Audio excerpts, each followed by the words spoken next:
Assalamualaikum warahmatullahi wabarakatuh. Jumpa lagi dalam acara Ngopi Ngobrol Pikiran bersama Gai Salifah. Sore ini saya ditemani oleh seorang perempuan yang cantik luar biasa. Bukan hanya cantik tapi juga cerdas. Dan dia bertugas menghijaukan Jakarta hingga Jakarta menjadi seindah sekarang ini. Dan banyak sekali komen-komentar di media sosial yang menyatakan bahwa benarkah itu Jakarta, bukankah itu Tokyo atau itu Seoul di Korea? Karena wajah Jakarta yang sekarang ini memang berubah banyak, menjadi lebih hijau, menjadi lebih, kalau saya menyebutnya lebih feminis, Bu ya. Nah, di sebelah kiri saya ini Ibu Susi, dia adalah Kepala Dinas Pertamanan dan Hutan Kota yang bertanggung jawab terhadap banyak hal, bukan saja tentang penghijauan Jakarta, juga sampai kepada pemakaman dan penjemputan jenazah. Nanti kita akan bincang-bincang tentang itu semua, tapi kita mulai dulu dari tentang perubahan Jakarta. Bu Susi, kalau kita lihat Jakarta sekarang kan perubahannya luar biasa nih Bu ya. Nah itu saya membaca di 2000, bahkan di 2019 sudah menambah 1 juta semak di Jakarta. Yang dimaksud semak itu apa, Bu? Ada pegakan, namanya pohon, kemudian border ya, perlu, ground cover, kemudian rumput. Semuanya ini kami padukan. Nah, untuk suatu kota, saya mengambil konsep itu penanamnya atau penataannya secara massal. Jadi kalau dari semaknya saya membaca sudah itu 2019, yang nggak tahu ini 2021 nih. Hampir 2 juta semak. Terus saya membaca juga penanaman pohonnya sudah berapa ratus ribu apa waktu itu? Jadi gini, kita punya tagar bahwa sampai tahun 2022 itu ada 200 juta pohon, 2 juta pohon. 2 juta pohon. 200 taman, 2 juta pohon. 200 taman, 2 juta pohon. Nah, 200 taman itu kami sedang berproses, dan kemudian 2 juta pohon itu termasuk pohon, semak itu sudah mencapai hampir 2 juta. Nah, di samping kami menanam di area-area publik, kami juga memberikan kepada warga. Kemudian kami juga mensuplai untuk penataan misalkan di rumah sakit, di sekolah, itu kami suplai juga. Jadi dalam pengadaan tanaman itu ada 2 yang kami harus sampaikan. Bahwa pengadaan itu, satu kami mengadakan melalui APBD, yaitu dengan e-katalog, dan kedua hasil perbanyakan. Perbanyakan. Jadi kami mempunyai 7 kebun bibit yang kami gunakan untuk melakukan perbanyakan.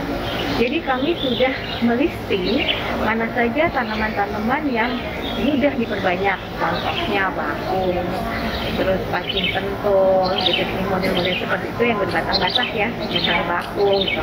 Nah itu kami siapkan untuk kami tanam pada lokasi-lokasi yang agak jauh-jauh gitu ya. Oh gitu. Ya, sebelum lebih dalam lagi, teman-teman ngopi bareng, Jakarta mencanangkan penanaman 2 juta pohon dan 200 taman, dan sampai hari ini sedang dalam proses.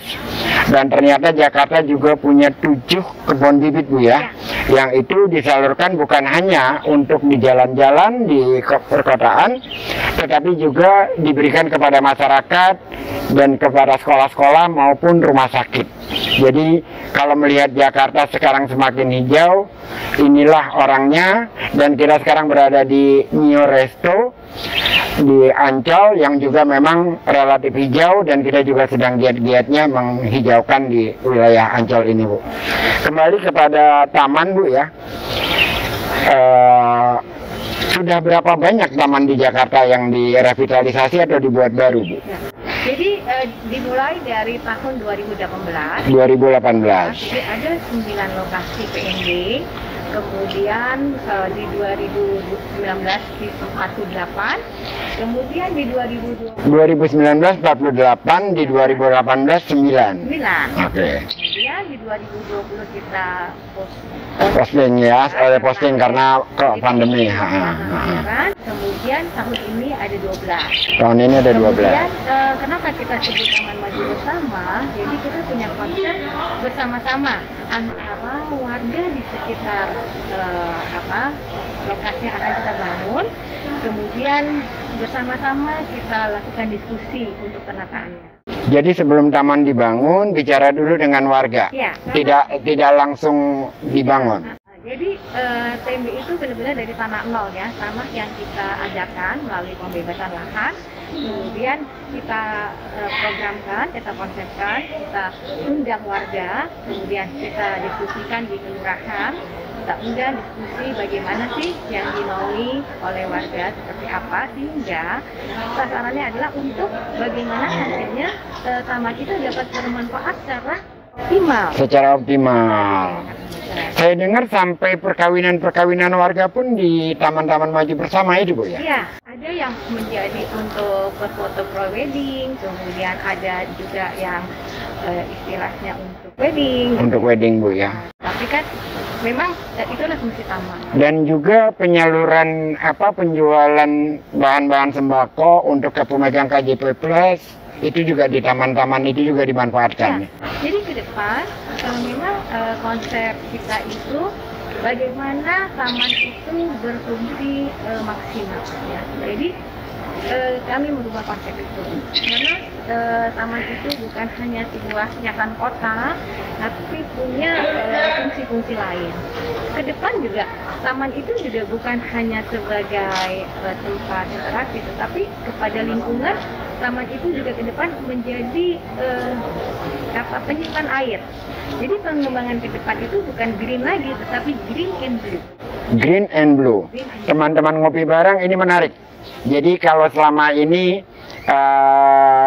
saya ingat itu menjadi janji kampanye bagaimana air yang tumpah dari langit itu dimasukkan ke dalam bumi, tidak langsung dialirkan ke laut, dan itu dijadikan bahan dalam tanda kutip bulian, tapi ternyata sekarang ini sedang dikerjakan dengan luar biasa oleh berbagai dinas, baik sumber daya air, dinas lingkungan hidup, termasuk juga ternyata dengan dinas pertamanan. Dan alhamdulillah sampai hari ini Jakarta tidak banjir dan suasana hujan. Kalau dulu itu hujan itu kita khawatir karena yang muncul adalah musibah banjir sekaligus musibah pernyataan-pernyataan gitu kan. Kalau sekarang musim hujan menjadi kembali romantis, Bu. Ini ada suasana yang berbeda di kota ini. Ini saya ingin tambahkan, Bu ya, selain green and blue, tapi ada juga kemarin saya bicara mendengar dari Pak Gubernur DKI bahwa pembangunan taman di Jakarta itu juga memperhitungkan jarak tempuh burung. Iya. Jadi gini, kami sudah dalam proses ya penyelesaian master plan kami, itu master plan tentang RPH. Di mana dalam master plan itu kami konsepkan bagaimana ke depan RPH di DKI Jakarta. Ya. Di sana di dalam konsep master plan itu kami sudah membuat gerakan-gerakan. Gerakan-gerakan itu adalah satu misalnya gerakan penghijauan burung, gerakan Jakarta bersih, kemudian gerakan Jakarta hijau, kemudian gerakan gedung-gedung hijau gitu. Itu semua kami sudah siapkan. Oh, jadi satu kesatuan dengan master plan-nya itu. Jadi semua fungsi itu sudah kami konsepkan di dalam master plan itu. Jadi untuk ke depan kami punya program atau melakukan program itu dengan panduannya. Dengan ada panduannya. Itu. Jadi ada juga gerakan penghijauan kampung, kemudian ada jadi di situ pengendalian banjir, gerakan itu semua terintegrasi. Iya, terintegrasi. Walaupun nanti misalkan dari SDA juga membuat embung, itu nanti kita integrasikan juga. Itu kalau yang jarak tempuh burung itu, Bu ya, itu kan dalam rangka membawa kembali burung-burung yang terbang itu. Ya. Itu sudah mulai kembali ke Jakarta, Bu. Jadi gini, dulu kan jalur burung itu kan dari Ancol lewat Kemayoran, kemudian Cikini, Menteng gitu ya. Nah, sekarang kita sudah mulai menanam-nanam pohon, contohnya di Cikini, kan kita juga sudah tanam-tanam pohon yang berbunga, gitu ya. Nah itulah yang jalur-jalur itu yang kita buat, sehingga nanti akan terkoneksi. Akan terkoneksi. Sekarang kalau kita amati di Jalan Sudirman itu sudah banyak kupu-kupu. Sudah banyak kupu-kupu. Banyak capung gitu. Nah itu kan artinya sesuatu indikator ya. Indikator bahwa sudah mulai mungkin udara lingkungannya menjadi lebih baik. Lebih baik. Nah itu yang saya amati. Nah saya juga melihat bahwa juga sudah tanaman itu sudah tumbuh baik dan berbunga gitu kan. Nah itulah indikator yang kami lakukan gitu ya. Nah, kemudian kalau untuk green and blue ya, yeah. Jadi saya sempat berdiskusi juga dengan teman-teman SKP lain.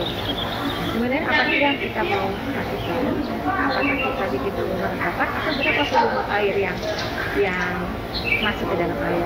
Jadi PMB kita pun, taman-taman kita RPH itu setiap hujan sudah menampung air. Sudah menampung air. Sama halnya kita menampung seperti 30 kolam ukuran besar. 30 kolam ukuran besar sudah dibuat masuk ke dalam tanah. Ke dalam tanah. Ketika banjir, memang konsep taman kami, ketika banjir memang dilelepin aja. Iya. Itu berlangsung 1 sampai 2 jam, itu akan kembali normal. Dan orang kami langsung bersihkan. Jadi sudah bisa digunakan kembali. Jadi SOP itu kami buat.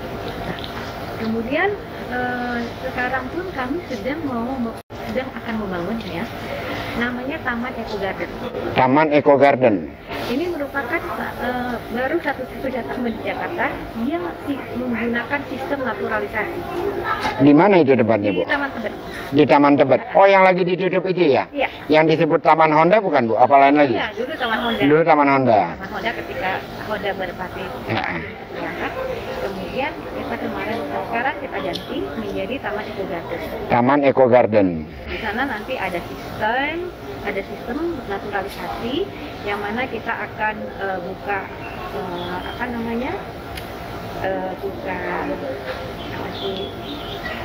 fondasinya. Kemudian kita akan lakukan pembersihan itu dengan sepala. Nah, untuk yang lain-lain masih rahasia dong. Iya. Teman-teman ngopi bareng, ini banyak hal sekali yang saya sendiri agak bingung mau menanyakannya kemana karena luar biasa. Tadi green and blue belum kita bahas secara mendalam, sudah ada lagi Taman Eco Garden, dan tentang burung yang ternyata perjalanannya dimulai dari Ancol ke Kemayoran, Kemayoran ke Cikini, Cikini ke Menteng, dan itu diperhitungkan benar agar burung-burung kembali. Dan ternyata bahwa di Jalan Sudirman sekarang, saya ulangi lagi dari Ibu Susi ya, bahwa kupu-kupu sudah mulai banyak, capung sudah mulai terbang, yang menjadikan bahwa Jakarta semakin nyaman bukan hanya bagi para pejalan kaki di trotoar, tetapi juga untuk hewan-hewannya. Ada yang menarik, Bu ya, saya agak ini tarik. Kemarin saya bincang-bincang dengan para penyayang kucing. Terus mereka berharap sekali di Jakarta ada taman khusus kucing. Ketika kita pertemukan dengan Pak Gubernur menyatakan bahwa memang akan dibuat untuk para penyayang kucing, bahkan katanya rencananya di 5 wilayah Jakarta agar hewan-hewan semacam kucing itu nggak dianggap sebagai hama. Apakah benar itu akan dibuat, Bu, taman kucing itu? Betul, kami akan membuat satu pilot project sebetulnya itu di daerah Murai ya, Jalan Murai itu di dekat Jalan Murai. Di belakang Muria. Jalan Muria. Di belakang Menteng Pulau. Di belakang Menteng Pulau. Luasnya cukup luas ya, sekitar 7.300. Tapi bukan hanya untuk prioritas kucing. Iya. Tapi taman ini juga merupakan taman maju bersama yang dapat mengakomodir sekitar warga di sana. Di sana itu warganya cukup padat. Iya. Padat, sehingga dibuat taman karena ini potensi banget lahan ini potensi satu untuk rekreasi warga, kemudian tempat sosial warga, ketiga untuk mitigasi ketika nanti terjadi misalkan kita tidak mengharapkan ya, tetapi ada misalnya gempa bumi, ada kebakaran atau segala macam, tempat ini menjadi satu lokasi untuk mitigasi. Untuk mitigasi. Kemudian karena cukup luas ya, gitu. Nah, nanti kondisi tahap sekarang kita masih konsepkan dan kita mungkin akan kita lanjutkan. Rencana eksekusinya kapan kira-kira, Bu? Berapa tahun ini? Tahun ini. Teman-teman ngopi bareng, terutama para penyayang kucing, ternyata apa yang dikatakan oleh Pak Gubernur bukan sekedar janji, tapi memang janjinya selalu ditunaikan. Dan tidak akan lama lagi, di tahun ini juga kita akan memiliki satu buah pilot proyek Taman Kucing di Jalan Muria, Bu ya. Dan itu tidak hanya khusus kucing, juga untuk berbagai fungsi seperti Taman Maju Bersama lainnya. Sepertinya apa yang dikatakan Mahatma Gandhi itu benar sekali. Wajah sebuah bangsa, peradaban sebuah bangsa itu akan terlihat dengan bagaimana masyarakat di situ memperlakukan hewan-hewan liar di sekitarnya. Dan sepertinya Jakarta semakin beradab nih, karena jalan kaki semakin nyaman, hewan liar mulai banyak, tumbuh-tumbuhan semakin banyak di jalan, gitu, semakin hijau ya. Nah, kalau flashback ke masa lalu, Bu, flashback ke masa lalu, saya itu melihat Jakarta itu kotanya laki-laki, karena tidak sangat maskulin, tidak ada suasana keibuan. Jalan besar, jalur lambat, dikasih beton di tengahnya, dan kita berdesak-desakan siapa yang kuat, siapa yang menang di sana. Dan kalau sekarang agak berbeda, ada sentuhan keibuan di sini. Jadi nyaman, terus ada pohon-pohon yang luar biasa. Saya kan seringnya di Senen. Tiba-tiba Keramat Raya itu nasi kapaunya rapi, terus pohon-pohonnya mulai tumbuh lah ya. Kalau Sudirman kan sudah agak lama ya. Nah, itu sepanjang jalan trotoar nanti akan seperti itu semua, Bu, di Jakarta. Ya, jadi ini adalah satu memang dari sudut pandang lanskap ya Pak. Jadi memang satu kota itu harus diberikan satu standar. Ya. Jadi seperti lanskap itu adalah selain sebagai pengaman, dia juga akan penyeimbang lingkungan. Ya. Kenapa pengaman? Jadi kalau dari jalur mobil gitu di jalur pejalan kaki harus ada pembatas. Kemudian penyimbang lingkungan untuk menyimbangkan misalkan udara di Jakarta menurunkan kelembapan menjadi lebih nyaman. Ya. Apalagi pasca pandemi COVID itu kan perlu tanaman, kan perlu tanaman untuk melakukan oksigen. Nah jadi saya tentu saja berpikirnya karena Jakarta ini hanya memberi 2 musim di Jakarta. Iya. Hujan dan kemarau. Jadi saya memilih kalau tanaman itu yang hujan akan menjadi lebih subur daunnya, dan dia berbunga ketika dia kena kemarau kering. Kemudian saya konsepkan satu tanaman yaitu bougainville. Selain dia punya karakter bunga dan daun yang bagus, aneka warna, dia juga penyerap polutan tinggi. Nah, itulah yang saya konsepkan. Jakarta harus ceria, berbunga, kemudian juga bisa menyerap polutan dan untuk mengamankan warganya. Pohonnya pohon apa, Bu, yang semacam itu, Bu? Bougainville. Bougainville. Oh, bougainville itu penyerapan polutannya tinggi. Iya. Jadi dia. Jadi di rumah saya banyak bougainville itu, alhamdulillah itu. Berarti itu polutan. Jadi 45,44 miligram ya. penyerapannya. Jadi makanya saya mengkonsepkan menanam massal. Menanamnya massal. Teman-teman ngopi bareng, mohon maaf kalau ngopi bareng kali ini agak melompat-lompat karena banyak sekali yang dikerjakan. Jadi kalau ingin lebih dalam, lebih mencerna secara mendasar, buka saja webnya Dinas Pertamanan dan Hutan Kota, karena di sana banyak sekali yang bisa dibaca berikut informasi-informasi yang lebih spesifik. Kalau di sini karena waktunya cuma setengah jam, jadi kita untuk tahu banyak tentang sedikit hal, tahu sedikit tentang banyak hal, bukan sebaliknya.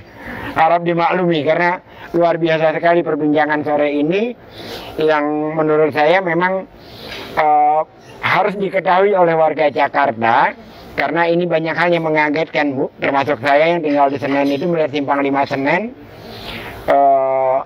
wah jadi seperti ini. Apalagi ini harapannya kalau bioskop yang di sebelah sisinya itu bisa diambil oleh Pemprov DKI dan jadi taman, sudah kayaknya kita nggak perlu ke Singapura, Bu, cukup muter-muter di Senen. Kembali kepada bincang-bincang tentang Jakarta, Bu. Selain tentang pertamanan, juga tentang hutan kota, Ibu juga bertanggung jawab tentang pemakaman, Bu, ya. Sebelum musim Covid, itu Jakarta sudah butuh penambahan lahan untuk pemakaman. Nah, untuk sekarang ini gimana, Bu, tentang pemakaman ini, Bu? Ya, jadi untuk pemakaman memang kita ada beberapa penambahannya. Jadi ketika Covid berlangsung dari Maret sampai saat ini, itu memang sudah memenuhi pemakaman kami. Jadi kami sekarang sudah mempunyai 84 lokasi TPU. Yang 73 lokasi itu adalah sudah penuh. 73 lokasi sudah penuh dari 84 lokasi. Ya, hanya menerima tumpang saja. Nah, kalau yang baru itu seperti misalnya sekarang kan Seng-Seng Sawah, kemudian Rorotan, kemudian Duku, kampung satu lagi itu Seng-Seng Sawah, Bambu Apus, terus satu lagi Keramat. Nah, itu kemarin kami sudah menghitung, jadi dapat menampung kurang lebih 17.900 kotak makan. Sampai saat ini sudah terpakai itu sekitar 1.300-an gitu. 1.300-an. Moga-moga sih semakin mengurang ya, menyurut ya. Mudah-mudahan makin menurun. Karena kami memakamkan bukan hanya dari protap Covid saja, karena per hari itu sekitar 100, tetapi kami pun harus memakamkan yang non Covid. Contohnya meninggalkan menular tua karena usia, kemudian kedua penyakit menular lainnya yang tidak menular, kemudian dari tunawan. Jadi kami harus memakamkan kurang lebih 90-100. Jadi total dengan COVID, kota COVID itu hampir 200 per hari kami harus memakamkan. 200 per hari. Sementara sesuai dengan Perda 3/2003 bahwa petak makam itu luasnya itu harus 3,75 meter. Luasnya. Kan nanti kita akan tata. Iya. Yang sekarang kan hanya menyiapkan lubang masuk untuk tata. Tapi tahun ini juga kita akan melakukan penataan. Iya, saya melihat bahwa pemakaman di Jakarta itu rapi sekali sekarang ini tuh. Kalau dulu kan agak gimana gitu kan, kalau sekarang tuh rapi lah tertata, bahkan termasuk yang di Kober Jatinegara itu sudah tersusun rapi. Jadi kami pun namanya taman, kan taman pemakaman umum, ini kita taman juga. Jadi taman itu tidak boleh terabaikan. Tidak boleh terabaikan, walaupun untuk orang yang sudah meninggal dunia. Ya, dengan kita menata taman, orang yang mengantarkan keluarganya untuk di pemakaman terakhir juga merasa ada sesuatu yang bisa. Terus yang dibeli lahan baru oleh DKI itu yang mana, Bu? Yang 2020 ya? Iya. Itu ada di Seng-Seng Sawah, kemudian Duku ada. Bambu Apus, kemudian Jomblo, terus satu lagi ada 5 lokasi ya. Itu baru dibeli baru. 2021 juga ada lagi atau tidak? 2021 tidak ada. Tidak ada. 2021 hanya penataan. Hanya penataan. Jadi ini mohon maaf karena kaitan dengan media sosial ada yang menyatakan bahwa kemana dana untuk membeli lahan dan di mana lahannya, dan dia sebutkan 2, ternyata bukan 2, ternyata ada 5, Bu ya. Jadi ada 5 lokasi baru untuk pemakaman untuk warga Jakarta. Tapi memang ini saya selalu kalau hal seperti ini saya agak terbuka dan agak lugas. Untuk bicara memang harus buka data. Untuk berbicara di media sosial harus paham, tidak berkata dulu, menulis dulu, otaknya belakangan gitu. Karena itu akan membuat misinformasi. Dan orang-orang yang bekerja lelah seperti ibu ini harus mengulang dan mengulang informasi dari yang salah itu dan mengklarifikasinya. Ini adalah bagian dari klarifikasi. Jadi kepada orang yang melihat Monas dari kalender, yang saya tahu persis, bicaranya besar, datanya lemah, teriakannya gede, tapi kemampuan berpikirnya lemah, seperti melihat peta gurun Sahara aja nggak tahu adanya di Arab, katanya ternyata itu ada di Afrika. Inilah bahwa lahan yang dibeli itu bukan 2 tapi 5, dan itu sudah jelas ada untuk penambahan makam yang baru. Moga-moga Anda berumur panjang dan tidak cepat dimakamkan, agar kita bisa mentertawakan apa yang Anda lakukan selama ini di media sosial itu. Minimal hiburan kita di dalam bekerja yang lumayan capek nih Bu. Silakan terusnya Bu. Ya, jadi 5 lokasi itu kurang lebih 3,3 hektar dan sudah digunakan. Kemudian kami terus melayani ya. Kita tidak henti untuk melayani. Tidak henti untuk melayani ya. Dan kami pun berbuat agar keluarga korban kan sudah mengalami kesedihan yang luar biasa. Kami tidak akan melakukan itu. Jadi apapun tengah malam jam 10 jam 11 kami tetap lakukan gitu ya. Jadi dan alhamdulillah kami Dinas Taman didukung oleh tim yang sangat luar biasa. Artinya bekerja ikhlas tanpa keluh kesah itu mereka sampaikan, dan alhamdulillah itu sudah berjalan lancar. Kalau bagian keluh kesah itu watak saya itu watak protes Bu. Tapi untuk sekarang ini saya harus mengucapkan terima kasih yang luar biasa kepada jajaran Pemprov DKI, karena saya melihat bagaimana dari jajaran Pemprov itu bekerja siang malam gitu kan, membuat sumur resapan, merapikan gorong-gorong, mempercepat pengadaan lahan makam, membersihkannya segala macam itu kan. Itu memang patut diapresiasi dengan luar biasa cara kerjanya. Dan kalau saya melihat ini Bu, ini kan kerja besar ya. Sebenarnya tiba-tiba bisa seperti ini, atau memang ini sudah lama tersistem, atau karena ada seorang gubernur yang memang membuat sistem yang baru untuk jajarannya bisa bekerja seperti ini. Bisa objektif aja penilaiannya Bu. Memang pada saat awal pandemi di bulan Februari kami semua SKPD memang sudah dikumpulkan, dirapatkan.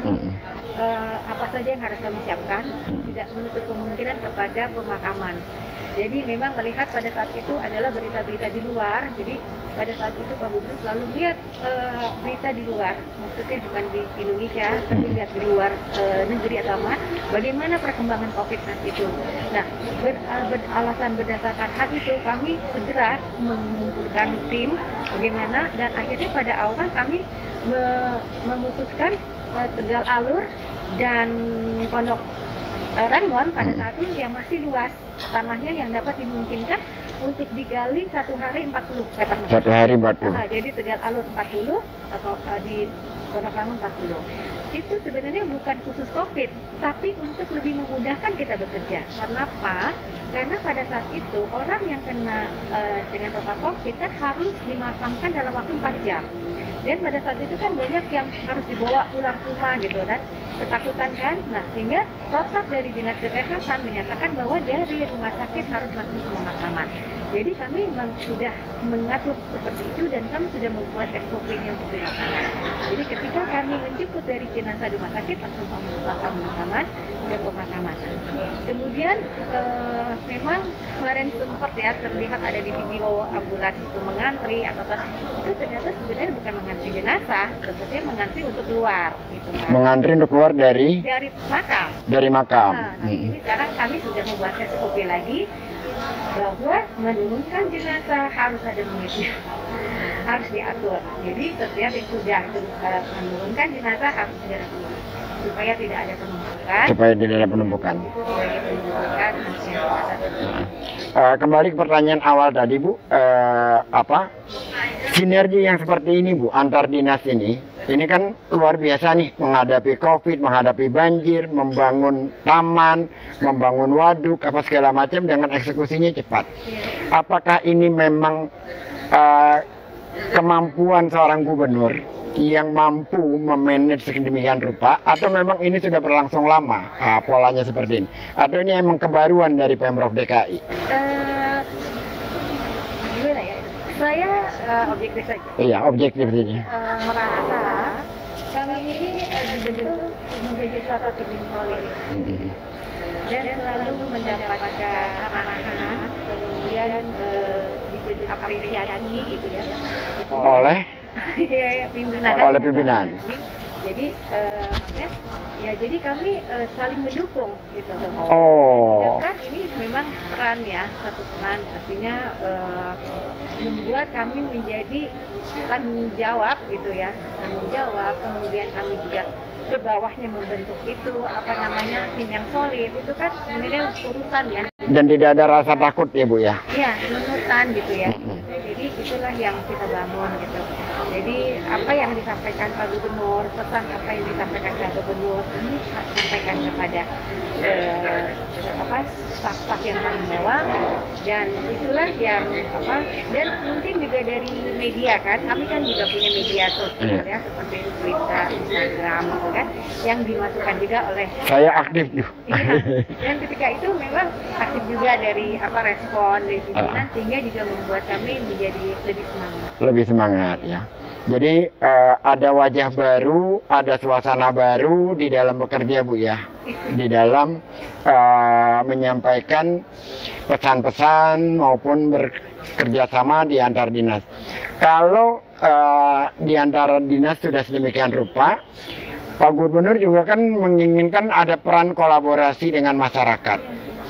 Tadi Ibu nyatakan bahwa taman-taman itu kolaborasi dengan warga. Terus ada taman yang sudah berlangsung, ada yang masih belum. Itu kedepannya apakah nanti untuk percepatannya berkolaborasi dengan pihak swasta juga atau tidak Bu? Iya, semua kita lakukan semua unsur ya Pak untuk untuk demi tetap terlaksana.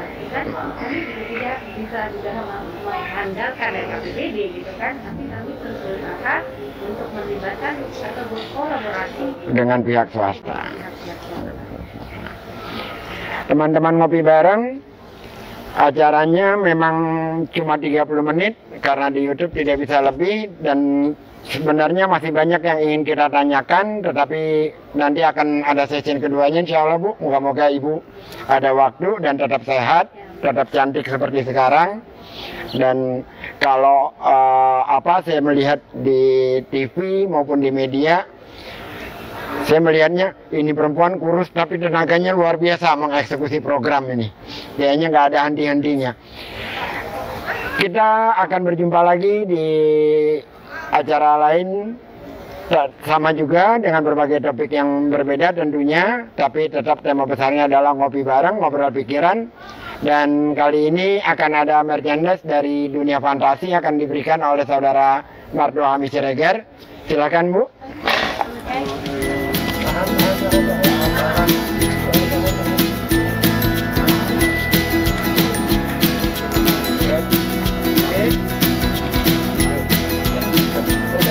Terima kasih banyak. Kita jumpa lagi di minggu yang akan datang dengan tema yang berbeda, dan insya Allah Jakarta akan jauh lebih nyaman, jauh lebih membahagiakan bagi warganya, karena banyak orang yang cerdas juga punya semangat, dan terutama integritasnya tidak diragukan. Salah satunya Bu Susi yang ada di samping saya hari ini. Salam, kita jumpa lagi yang akan datang.